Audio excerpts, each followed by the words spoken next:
जो सामने पिक्चर देख रहे हैं आप, ये है मिस्टर कार्ल लैंडस्टीनर।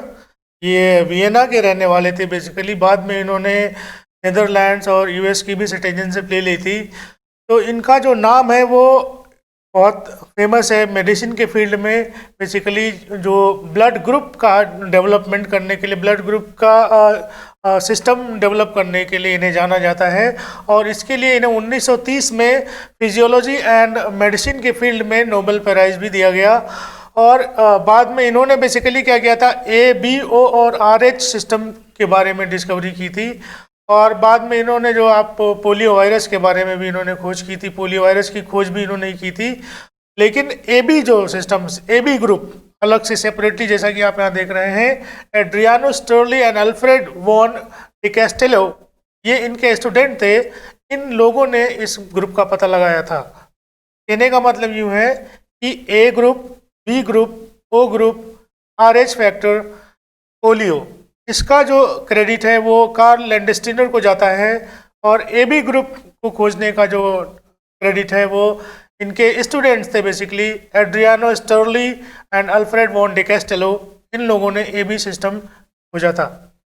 तो ये सिस्टम क्यों इम्पोर्टेंट है, ये कैसे हेल्प करते हैं ब्लड ग्रुप को आइडेंटिफाई करने में, आप अपना ब्लड ग्रुप कैसे जान सकते हैं कि ब्लड ग्रुप मेरा क्या मतलब होता क्या है, आपका ब्लड ग्रुप क्या है, कैसे आइडेंटिफाई कर सकते हैं, इन सब चीज़ों के बारे में हम लोग डिस्कस करने जा रहे हैं। लेकिन आगे बढ़ने से पहले प्लीज़ आप इस चैनल को सब्सक्राइब कर लीजिए। अगर सब्सक्राइब नहीं किया है आपने, बेल आइकन दबाइए, जिससे कि आपको इस तरह के वीडियो के नोटिफिकेशन मिलते रहें। और अपने फ्रेंड्स के साथ में ज़्यादा से ज़्यादा शेयर कीजिए, जिससे कि ये जानकारी, जो इन्फॉर्मेशन है, वो ज़्यादा से ज़्यादा लोगों तक पहुँच सके। ठीक है, आगे बढ़ते हैं। तो इसमें क्या था कि जैसा कि आप जानते हैं, तो हम ब्लड ग्रुप के बारे में समझने से पहले हमें दो चीज़ों के बारे में जानना होगा। एक एंटीजन, एंटीबॉडी। ठीक, एंटीजन एंटीबॉडी का कॉन्सेप्ट क्या है, इसे समझना पड़ेगा।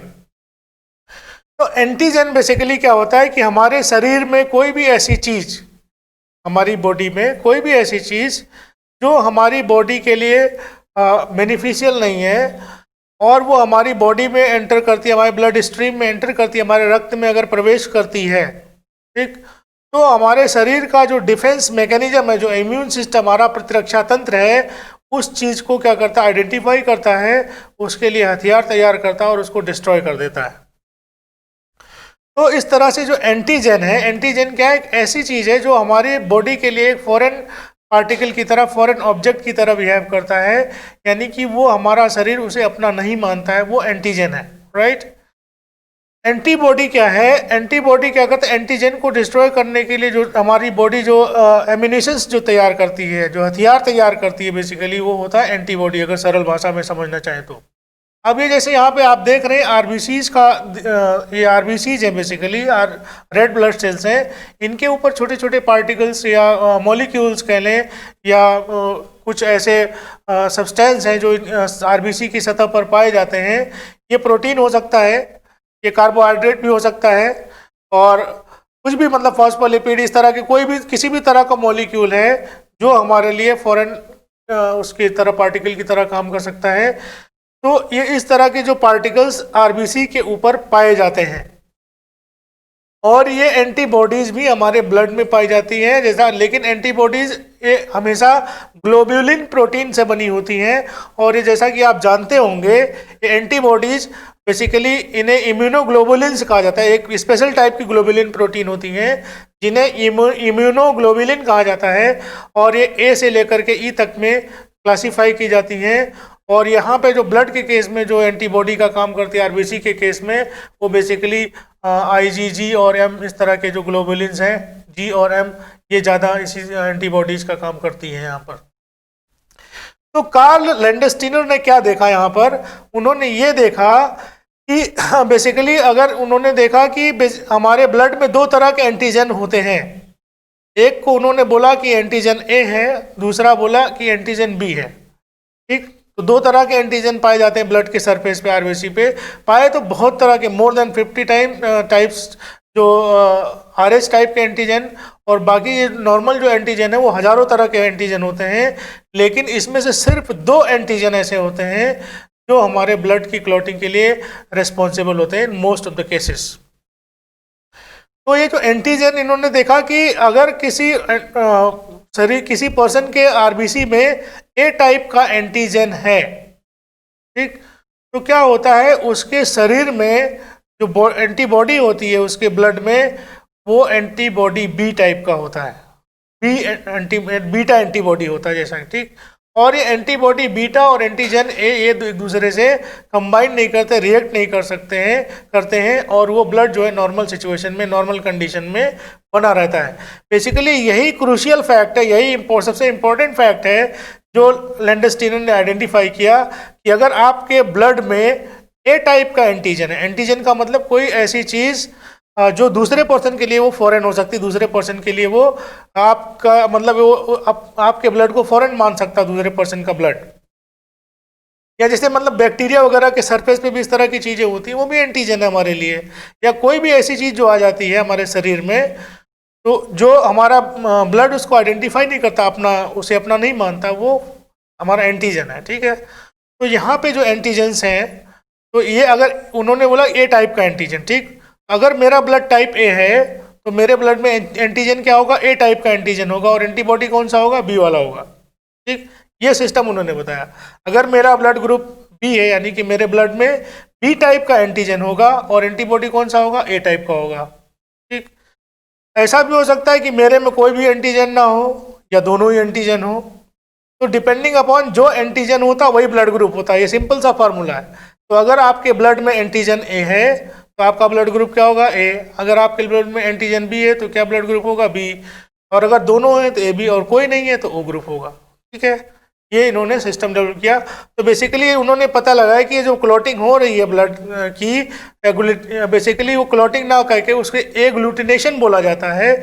ब्लड की सेल्स आपस में चिपक जाती हैं और ये फिर फाइनली वो कोलिज कर जाती हैं और उसका जो हेमोग्लोबिन बाहर निकल जाता है, सब डिस्ट्रक्शन होने लगता है और फाइनली पर्सन की डेथ हो जाती है। तो ये इसका कॉन्सेप्ट है, सिंपल सा कॉन्सेप्ट है कि आपके ब्लड की आरबीसी की सरफेस पे जिस तरह का एंटीजन होगा वही आपका ब्लड ग्रुप होगा। अगर कोई एंटीजन नहीं है तो ओ ग्रुप होगा, दोनों एंटीजन है तो ए बी ग्रुप होगा, ठीक है। ये फंडामेंटल था जो कार्ल लैंडस्टीनर ने फाइंड किया था। तो ये बेसिकली एंटीजन एंटीबॉडी रिएक्शन के बारे में आपने देखा। अब आइए आगे देखते हैं कि ये जो इनके जो अलग अलग जो, जैसा कि अभी हमने बताया आपको, ये जो अलग अलग एंटीजेंस हैं 30 कॉमन होते हैं, 100 से ज़्यादा रेयर होते हैं बेसिकली। बट ये दो ही आपका OAB सिस्टम है, एक सिस्टम है RS सिस्टम, जिसके बारे में भी डिस्कस करने जा रहे हैं। तो ये बाकी जो फैक्टर्स होते हैं हमारे ब्लड में, जो बाकी जो एंटीजेंस होते हैं वो एग्लूटिनेशन में काम नहीं करते हैं, वो बाकी जैसे पेरेंटेज वगैरह डिसाइड करने में वो हेल्प कर सकते हैं। बाकी जो मेन जो एंटीजन है वो ए और बी ही है हमारे इसमें ब्लड सिस्टम में, और तीसरा जो हम देखेंगे वो RS सिस्टम के बारे में देखेंगे। तो इसमें देखिए, जैसा कि अभी हमने बताया कि ये ब्लड ग्रुप ए है, तो इसके सरफेस पे जो एंटीजन आप देख रहे हैं वो ए टाइप का एंटीजन होगा, ठीक। ये एंटीजन कौन सा होगा, ए। अगर ब्लड ग्रुप बी है, ठीक, तो इसका जो एंटीबॉडी इसके अंदर होगा वो एंटी ए होगा और एंटीजन जो होगा वो बी वाला होगा, ठीक। इसी तरह से ए बी में दोनों तरह के आप देख रहे हैं, सर्किल और स्क्वायर से रिप्रेजेंट किया गया है यहाँ पे ए और बी को। तो ए बी के ऊपर दोनों तरह के हैं और ओ पर कोई भी एंटीजन नहीं है, लेकिन एंटीबॉडी यहाँ पे दोनों ही मौजूद हैं, ठीक। अब देखिए, क्योंकि जैसा कि आप जानते हैं कि एग्लूटिनेशन की जो प्रोसेस है, यानी कि ब्लड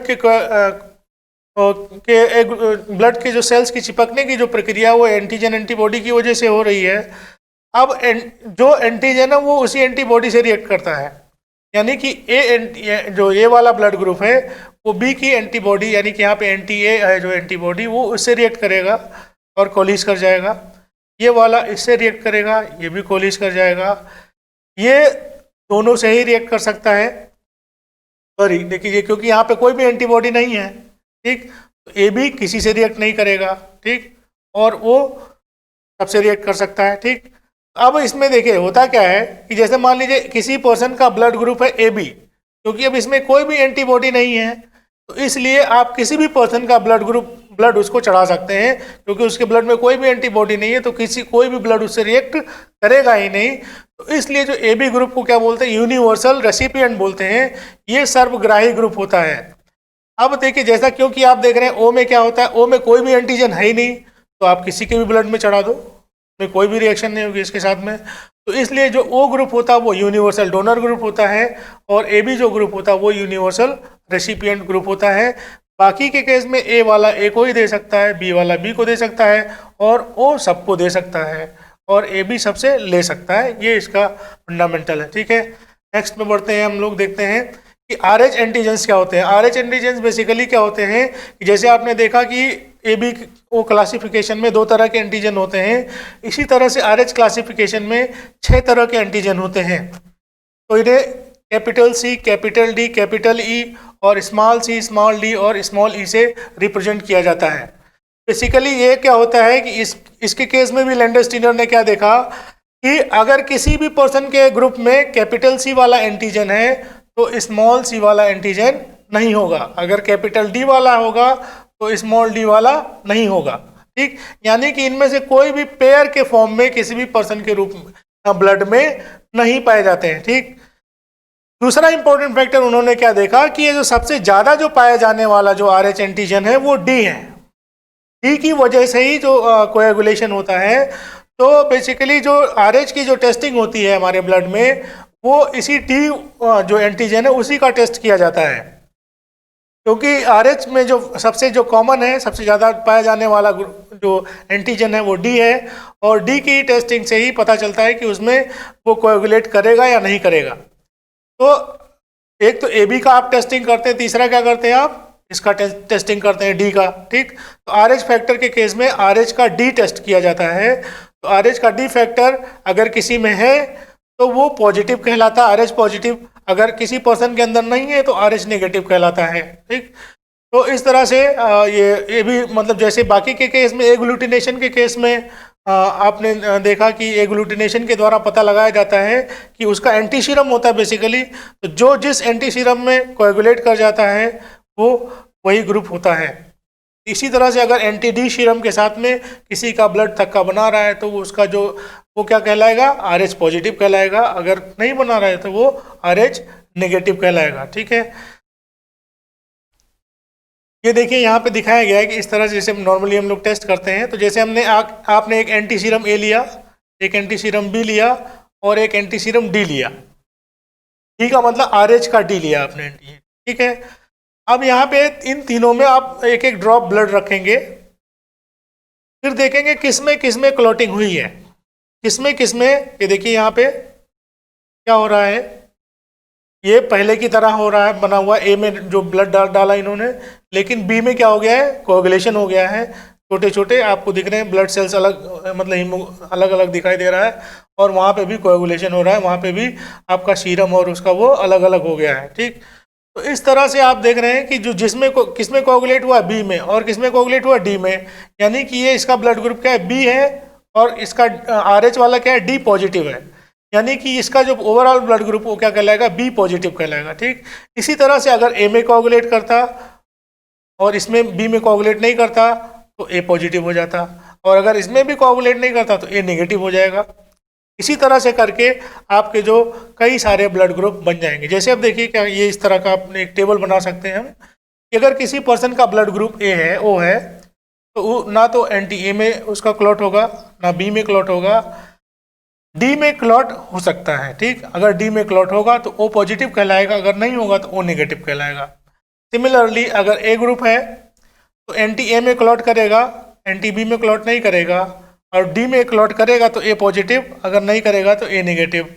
इसी तरह से अगर B है तो A में क्लॉट नहीं करेगा, B में करेगा, D में करेगा तो B पॉजिटिव, D में नहीं करेगा तो B नेगेटिव हो जाएगा। इसी तरह से आपका AB है, AB में क्या करेगा, A में भी क्लॉट करेगा, B में भी क्लॉट करेगा, और AB पॉजिटिव है तो D में भी क्लॉट करेगा, AB नेगेटिव है तो D में क्लॉट नहीं करेगा। तो ये पूरा ब्लड ग्रुप का सिस्टम। इस तरह से देखा जाए OAB के आधार पे तो 4 ग्रुप हैं, लेकिन अगर इसमें RH फैक्टर को भी इंक्लूड कर लिया जाए तो ये 8 तरीके के ग्रुप हो जाएंगे आपके, ठीक है। तो ये था आपका मतलब ब्लड ग्रुपिंग का तरीका, कैसे ब्लड ग्रुप आइडेंटिफाई किए जाते हैं। एंटी सीरम मार्केट में मिलता है। अब ये एंटी सीरम ए, एंटी सीरम बी और anti serum anti R H या एंटी आर एच डी बोलते हैं उसको। तो ये 3 तरह के सीरम से हम इन 8 तरह के ब्लड ग्रुप्स को आइडेंटिफाई कर सकते हैं। ठीक है। और इसके बारे में अगर देखें कि इनका प्रिवेलेंस कितना है, बेसिकली होता है कि जैसे अगर सबसे रेयर ग्रुप जो होता है उसको ढूंढने में बड़ी मुश्किल होती है, सबसे जो कॉमन होता है वो बहुत आसानी से उसके लिए डोनर्स मिल जाते हैं, उनको सेफली आसानी से बचाया जा सकता है। ये बेसिकली जो यहाँ पे आप डिस्ट्रीब्यूशन देख रहे हैं, ये यूएसए का डिस्ट्रीब्यूशन आपको यहाँ पे दिखाया गया है कि अमेरिका में जो सबसे ज़्यादा जो प्रिवेलेंट ग्रुप है वो ब्लड ग्रुप ओ है। ए दूसरे नंबर पे आता है, वहाँ पे बी कम है देखिए, और ए भी सबसे कम है। लेकिन इंडिया में डिफरेंट फिगर है, डिफरेंट पिक्चर है। ठीक, इंडिया में आप देख रहे हैं कि जो सबसे ज़्यादा है इंडिया में है तो वो सबसे ज़्यादा, अमेरिका में भी सबसे ज़्यादा वो है। ठीक, तो ऐसे यूँ एक जनरलाइज स्टेटमेंट तो कह सकते हैं कि वो सबसे ज़्यादा होता है, लेकिन ये हमेशा सच नहीं है। ये डिपेंड करता है कि आप किस कंट्री में रहते हैं, किस जियोग्राफी में रहते हैं, और आपका कलर, आप वहाँ उस पर्टिकुलर वो ट्रॉपिक्स में आता है कैसा या नहीं आता है, इन सारी बातों पे वो निर्भर करेगा। तो जैसे आप देख रहे हैं कि इंडिया में सबसे ज़्यादा ओ है, दूसरे नंबर पे बी आता है, यहाँ पे दूसरे नंबर पे ए नहीं है। ठीक, 3rd नंबर पर ए आता है और 4th नंबर पे ए भी आता है। लेकिन अगर आप पाकिस्तान में चले जाएंगे तो पाकिस्तान में क्या है, पाकिस्तान में देने वाले ज़्यादा नहीं है, देखिए वो कम है, वहाँ पे बी ज़्यादा है। ठीक, तो बी के बाद वहाँ पर ओ का नंबर आता है, फिर आपका ए और ए भी आता है।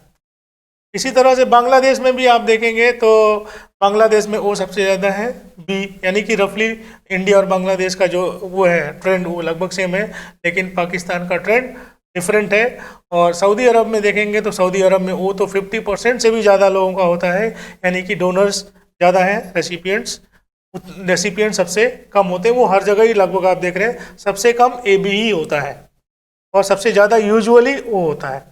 ठीक, नेक्स्ट नंबर पे बी का आता है, फिर अमेरिका में ए है। ठीक, तो ये क्वेश्चंस पूछे जा सकते हैं, जाते हैं कभी कभी। तो ये है आपके बारे में, अगर प्रिविलेंस के आधार पर देखें, इनसे रिलेटेड, इनसे एसोसिएटेड जो डिजीज़ है बेसिकली एक बच्चों में होने वाली, बच्चों में या मैरिज में कह सकते हैं, तो उसमें क्या होता है, इसको एरिथ्रोब्लास्टोसिस फेटालिस कहा जाता है या हाइड्रो समथिंग फेटालिस करके होता है। तो उसमें क्या होता है कि बेबी की जो है इस ग्रुप मिसमैच होने की वजह से डेथ हो जाती है। और उसके बारे में अगर हम थोड़ा सा डिस्कस करना चाहें तो कुछ यूँ होता है फिगर, जैसे आप देखेंगे कि यहाँ पर देख सकते हैं, अगर हम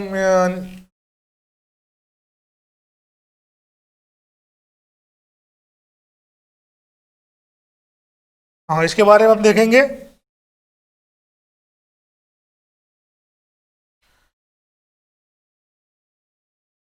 देखिए, एरिथ्रोब्लास्टोसिस फेटालिस क्या होता है कि अगर किसी पर्सन, कोई ऐसा पर्सन है जो RH पॉजिटिव है और मदर RH नेगेटिव है, तो क्या होता है कि जो शिशु होता है, जो इन्फेंट होता है, ठीक, तो इन्फेंट के ब्लड में, क्योंकि फादर क्या है RH पॉजिटिव है, मदर क्या है RH नेगेटिव है, यानी कि मदर के इसमें जो स्मॉल सी वाला वो है, वो कैपिटल वाला जो स्मॉल डी वाला है, इसमें कैपिटल डी वाला एंटीजन नहीं है।